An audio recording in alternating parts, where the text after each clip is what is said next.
BPDB অফিসিয়ালসদের coach করে UNB report করেছে, সেখানের মধ্যে তারা স্ট্যাটিস্টিক দিয়েছে বাংলাদেশ অ্যারাউন্ড $30 বিলিয়ন সেভ করবে যদি এই চুক্তিটাকে রিভিউ করা হয় কিংবা এই চুক্তি থেকে বের হয়ে আসা হয়। এখন এই চুক্তিটা যদি তারা ন্যায্যতা এবং সমতার ভিত্তিতে ফেয়ারনেস দিয়ে যদি তারা সংশোধন করতে ব্যর্থ হয়, সেই ক্ষেত্রে বাংলাদেশ সরকার যদি এই চুক্তিটা বাতিল করে দেওয়া হয়, আমরা মনে করি আন্তর্জাতিক আদালতে এইরকম একটা একপেশে অন্যায্য চুক্তি নিয়ে আমাদের সরকারকে ক্ষতিগ্রস্ত করতে পারবে বলে আমাদের কাছে মনে হয় না।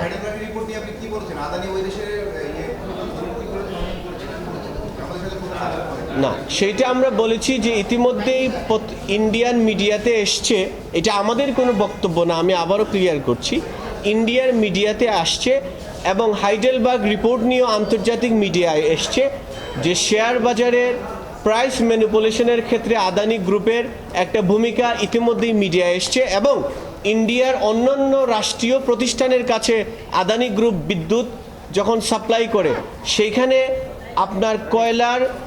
মূল্য নির্ধারণে আদানি গ্রুপের বিরুদ্ধে বিশাল অভিযোগ আছে। তো আমরাও যে আমাদের সাথেও যে এই জিনিস হচ্ছে কি হচ্ছে না এইটা তো আমরা বলতে পারছি না, সম্ভাবনা থেকে যাচ্ছে, সেইটাও খতিয়ে দেখার জন্য আমরা সাবমিশন দিয়েছি।